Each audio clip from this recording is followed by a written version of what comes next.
Continuamos ahora ya con el segundo bloque de Noticias en Red y vamos a hablar justamente de lo que anticipamos antes de irnos al corte, Marisa. Probablemente el tema a nivel nacional más importante de la última semana, sin dudas, ¿no? Desde el lunes pasado, cuando comenzó a circular la información del revés de la Corte de Estados Unidos justamente contra el fallo de los fondos buitres. A partir de allí, cadena nacional por parte de la presidenta, alguna aparición en actos públicos como el viernes 20 de junio, justamente en la ciudad de Rosario, la presencia de Kicillof intentando explicar algunas cuestiones, pero todo esto tiene un trasfondo, todo esto tiene una historia y queremos conocer desde dónde vienen los fondos buitres. Para eso la tenemos a Paula Almada. Bienvenida, Paula. ¿Qué tal? ¿Cómo estás?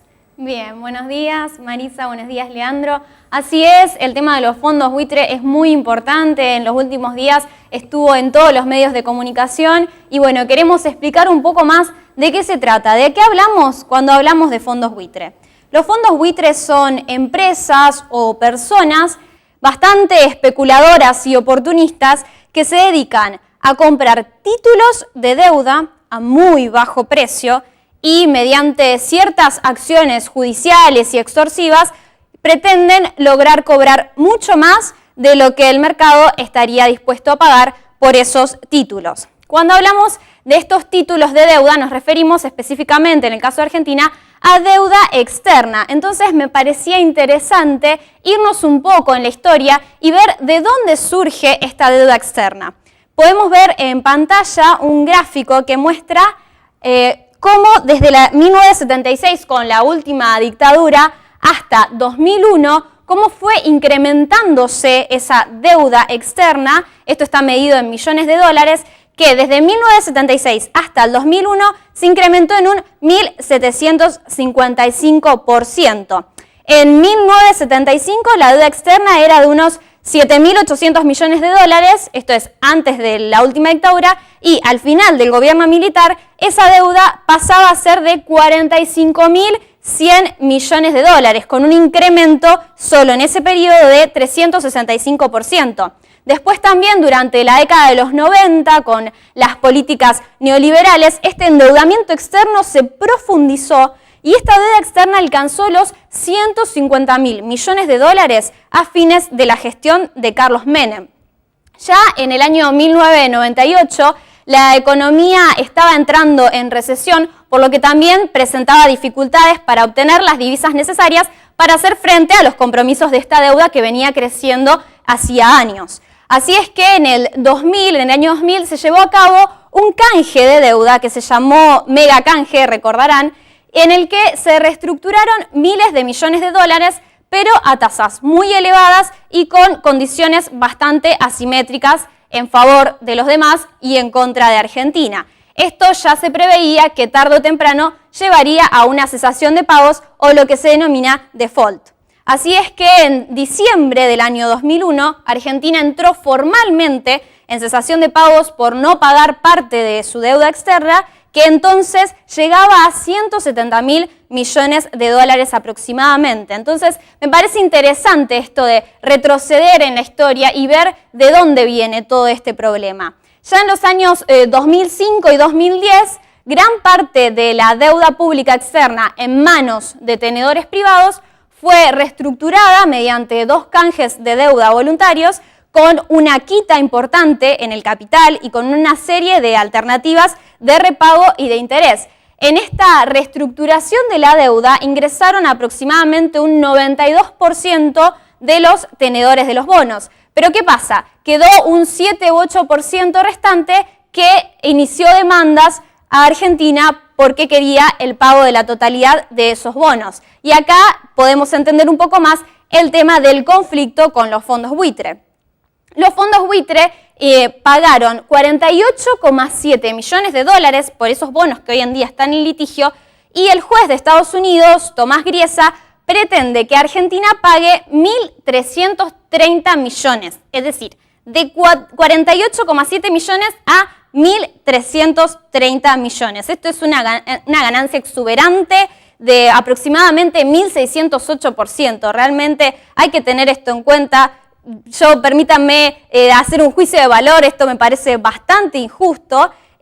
Y bueno, cabe destacar que encima estos fondos buitre nunca le prestaron directamente dinero a la Argentina, sino que compraron estos títulos de deuda que por estar defolteados, es decir, por no estar siendo pagados, estaban a un muy bajo precio. Es lo que se denomina bonos basura, que también todos habrán escuchado. Este conflicto, además, se agrava porque si Argentina paga esos 1.330 millones de dólares, también detrás vendrían las demandas de los demás tenedores de bonos que no ingresaron al canje y esta deuda ascendería a los 15.000 millones de dólares. Una cifra bastante importante teniendo en cuenta que las reservas actuales del Banco Central rondan los 28.000 millones de dólares, es decir, más de la mitad de las reservas del Banco Central. Si repasamos un poco cómo fue el proceso de este conflicto con los fondos buitre, recordamos que en octubre del 2012 la Corte de Apelaciones de Nueva York emitió un dictamen en el cual se consideró que la Argentina cometió una cierta discriminación con aquellos bonistas que no habían ingresado a los canjes de 2005 y 2010. También en noviembre del 2012 el juez Tomás Griesa ratificó que la Argentina debía pagar el 100% de la deuda y en febrero de este año Argentina apela ese fallo del juez Tomás Griesa ante la Corte Suprema de Estados Unidos, pero hace unos días nos enterábamos que la Corte Suprema de los Estados Unidos rechaza esa apelación de la Argentina, por lo tanto el caso vuelve al juez Tomás Griesa. ¿Qué soluciones hay ante este conflicto bastante importante? Esta mañana escuchábamos que el jefe de gabinete, Jorge Capitanich, aseguró que el gobierno hará hoy una propuesta formal a este juez Tomás Griesa. Capitanich aseguró además que el país mantiene la misma línea de negociación que en los canjes anteriores, pero lo que busca es que se cumpla de manera justa y equitativa. Es decir, hay una voluntad de pago, pero se pretende que el pago sea justo. En cuanto a los detalles de esta presentación formal que va a hacer Argentina hoy, Capitanich dijo que los detalles serán informados por el ministro de Economía, Axel Kicillof. Así que estaremos atentos a de qué se trata esta propuesta y a ver si los bonistas aceptan o no esta nueva propuesta de pago. Ahí está, realmente clarísimo el tema, digo, nos vemos realmente como encarcelados. Paula, lo que vos mencionabas, ¿no? En principio, destacar el tema de los intereses, que en algún momento llegan a ser, pero exorbitantes, ¿no? Y después el aumento de la deuda desde el inicio del gobierno militar, de la dictadura militar en la República Argentina y el final, ¿no? Después se sigue incrementando, pero ese detalle del inicio hasta el final, digo, gran parte de la deuda de la Argentina fue tomada en esa época, ¿no? Y después, finalmente, el hecho de que hay una solución, de que tampoco nos cerremos a tanto, es la solución que se está buscando. La presidenta Cristina Fernández de Kirchner lo mencionó el 20 de junio en el acto en el Monumento Nacional a la Bandera: queremos pagar, pero queremos hacerlo en las condiciones más justas posibles. Y por otro lado, también entender lo que decías, Paula, el hecho de cómo se toma esta deuda con los fondos buitres, ¿no? Son realmente buitres, ¿no? Es una especie de usura, por eso compraron esos bonos cuando valían bien poco, porque no se los estaba pagando y ahora están reclamando muchísimo más, ¿no? Bueno, vendrá entonces, Paula, un encuentro con Griesa, lo que nos mencionabas también. ¿Tenés ideas? Debe ser en breve, ¿no? Así es, bueno, teóricamente va a ser hoy mismo, así que estaremos atentos y en las horas de la tarde el ministro de Economía anuncia cuál es esta propuesta que van a presentar al juez y estaremos analizando de qué se trata y si realmente los bonistas están dispuestos a aceptarla.